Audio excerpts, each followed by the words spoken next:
पौर्णिमेला मी जी ही ज्वेलरी घातली होती ना, त्यावरती तुमच्या सगळ्यांच्या खूप साऱ्या कमेंट आल्या की ते दाखवा किंवा ती गोल्डची आहे का कशी आहे म्हणून. तर ना ही गोल्ड नाही, 1 ग्रॅम मध्ये येते आणि याची लेंथ पण भरपूर आहे. हाईटला मला म्हणजे घंटन कसं गळ्यातलं असेल ते थोडं लांबीला जास्त असलं ना ते छान दिसतात. आणि ह्याची डिझाईन ना तुम्हाला जवळून दाखवते मी.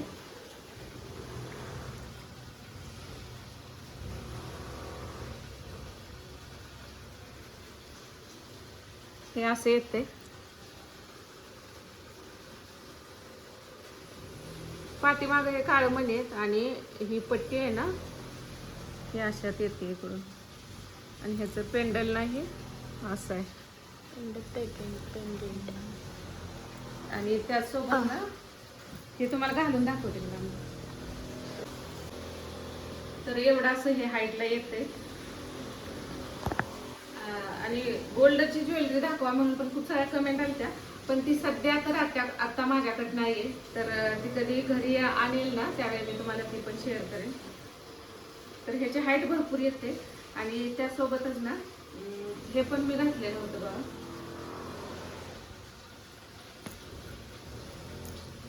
ह्याची डिझाईन पण अशी छान आहे.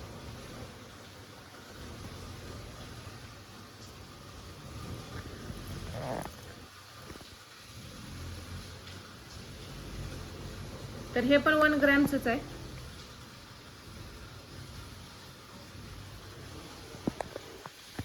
आता ह्याची प्राइस म्हणाल तर हे भावाने गिफ्ट केलेलं आहे, त्यामुळं गिफ्ट केलेल्या वस्तूची आपण प्राइस तर कशी विचारणार आणि त्यामुळे ह्याची प्राइस काय मला माहिती नाही. पण हे दिसायला छान दिसते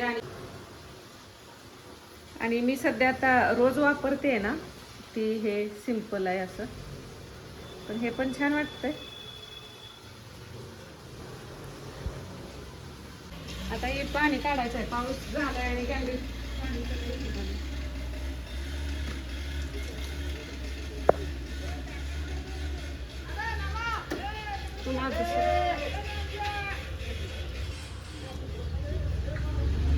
व्यू का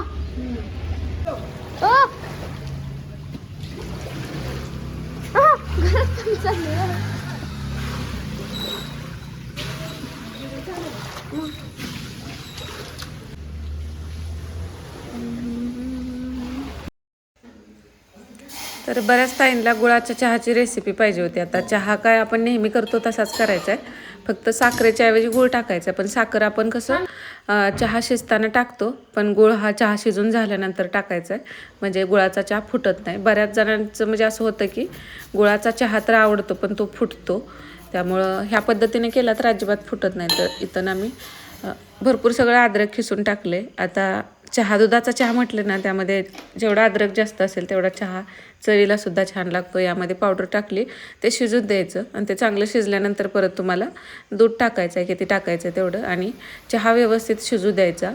आणि आता गॅस पूर्ण बारीक केलेला आहे. तुम्हाला जर चहा फुटत असेल तर तुम्ही गॅस बंदसुद्धा करू शकता. पण गुळाचा चहा, आता गुळ आपण काय इतका पण टाकायचा नसतो की इतका चहा गोड लागेल असा अगदी काकवीसारखा. तर चहा किंवा साखरेचा असू द्या किंवा गुळाचा, तुम्ही एकदा का कमी गोड चहा प्यायला लागला ना तुम्हाला परत गोड चहा अजिबात आवडणार नाही. त्यामुळं कमी गूळ टाकला ना तो चहा अजिबातच फुटत नाही. तुम्ही जास्तीचा गूळ टाकाय गेला तर कसं दूध आणि गूळ हे विरुद्ध आहार येतं, त्यामुळे ते फुटू शकतं. पण अगदी थोडासा नॉर्मल गूळ खिसून टाकायचा आणि तो मिक्स करायचा चमच्याने आणि चहा गाळून घ्यायचा. तर आज छान असा बाहेर पाऊस पडत होता, तर ह्या पद्धतीने चहा नक्की करून बघा.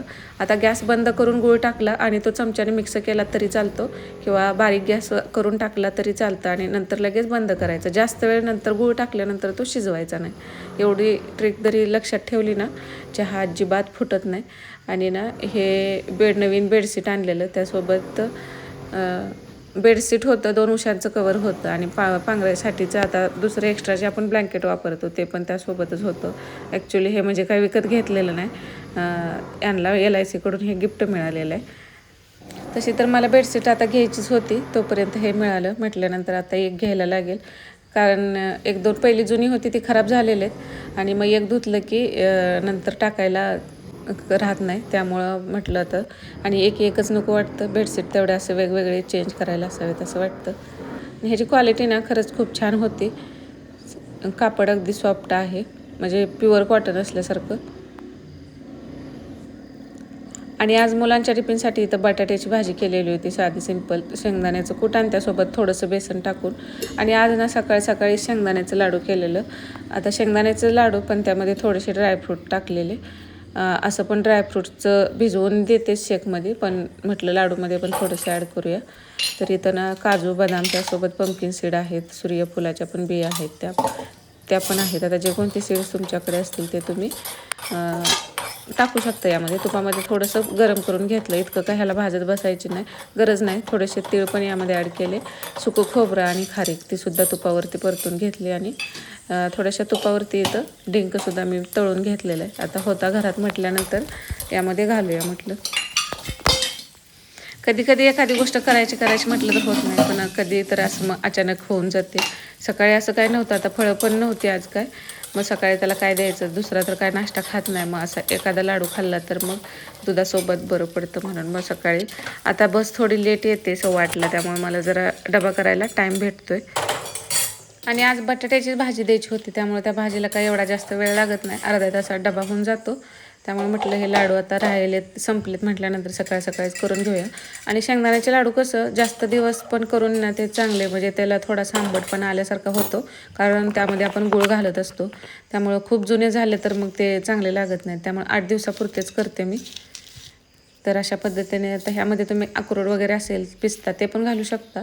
माझ्याकडे एवढं होतं, जेवढं होतं ते मी यामध्ये घातलं आहे. आणि शेंगदाणे अगोदरच भाजून ठेवलेले होते आपण भाजीसाठीचे, तर तेच थोडंसं तुपात गरम करून घेतले. आणि थोडंसं गरम आहे तोपर्यंत नॉर्मल हे बारीक करून घ्यायचं. हे थोडं थोडं मिक्स करत बारीक करून घेतलं, छान बारीक होतं. अशी जनरली खारीक बारीक होत नाही व्यवस्थित, पण हे ना सगळ्यासोबत ती झालीच खारीक पण चांगली. नाहीतर नुसती खारीक बारीक करायची म्हटलं तर ना ते बराच वेळ जातो आणि मिक्सर खूप गरम होतो. थोडी थोडी सगळ्यासोबत गेल्यामुळे ती व्यवस्थित बारीक पण झाली. आणि मग ह्याचे लाडू करून घेतल्यानंतर अशा पद्धतीने पण शेंगदाण्याचे लाडू करून बघा, छान लागतात. हे पण डिंक पण असा खाल्ला गेला तर तो पण चांगला आहे.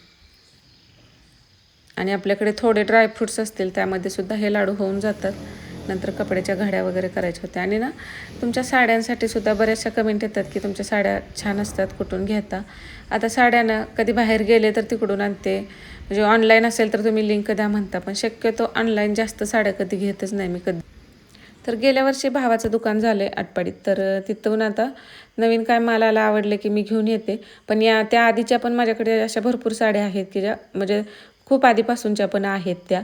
मग रेग्युलरच्या आता घरी कशा त्या मी 2 साड्या वापरत नाही, अशा बऱ्याचशा साड्या असतात की ते म्हणजे जास्त फाटेपर्यंत मी घालत नाही. बदलून भरपूर साड्या असल्या की त्या फाटत पण नाहीत लवकर, खूप दिवस म्हणजे 4-4, 5-5 वर्षांना रेग्युलरच्या साड्यासुद्धा राहतात. कारण नवीन पतर सारख्या म्हणजे थोड्याफार मला आवडल्या की घेते, कारण मला जास्त भारीतल्या साड्या काय मी जास्त घेत नाही, कारण त्याचा वापर होतच नाही, त्या कपाटात तशाच पडून असतात, नुसतं त्याला बघत बसायचं असं होतं. कधी तर कार्यक्रमालाच तेवढा यूज होतात, त्यामुळे त्या कार्यक्रम असेल तेवढीच साडी जास्त घेते मी. नाही घरी घालायच्या ना अगदीच 200, 400 किंवा 600, 750 ह्या रेंजच्या साड्या असतात त्या. बाहेर जातानाच्या आपण कशा थोड्या हेवी महाग असतात तेवढ्याच 1-2, पण रेग्युलरच्या साड्या कशा आणि कधी कोणी नेसवलेल्या पण अशा साड्या असतात की सिम्पलमधल्या अगदी 250-300 रुपयाच्या, त्या पण मला म्हणजे डेली घालायला आवडतात, कारण हलक्या असतात, थोड्या दिवस घातलं तरी बस होतं. आणि आपण अशी काय रानातली कामं करत नाही की लगेच आपली साड्या फाटतात, घरातच असतो त्यामुळं. आणि आज पाऊस आल्यामुळं वाऱ्यानं ना हे झाडू मशीनवर ठेवलेलं हे सगळं इथं पडला होता, तो पण भिजला होता. तर मागच्या आठवड्यात झालता पाऊस, पण त्याच्यापेक्षा पण आज पावसाळा सुरू झाल्यापासूनचा पहिला मोठा पाऊस आलेला होता. नाही आता 2-4 दिवस झालं ना खूप कडक ऊन पडत होतं, तर इकडचा सगळा पाऊस असल्यामुळं ना तो आतमध्ये आला होता. आणि गॅलरीत पण ते बऱ्यापैकी पाणी साठलेलं होतं. तर गॅलरीचं पण आमच्या ना पाणी जाण्यासाठी अगोदर ते एका बाजूला स्लोप दिला आणि नंतर होल दुसरीकडेच करावं लागलं, त्यामुळं पाणी उलटं घालवावं लागतं, त्यामुळे ते साठून राहतं. तिकडचा पाऊस असेल तर गॅलऱ्या पूर्ण भरतात, मग ते पाऊस उघडला की घालतो. तर असा आहे आजचा व्हिडिओ. आवडला असेल तर लाईक करा. श्री स्वामी समर्थ.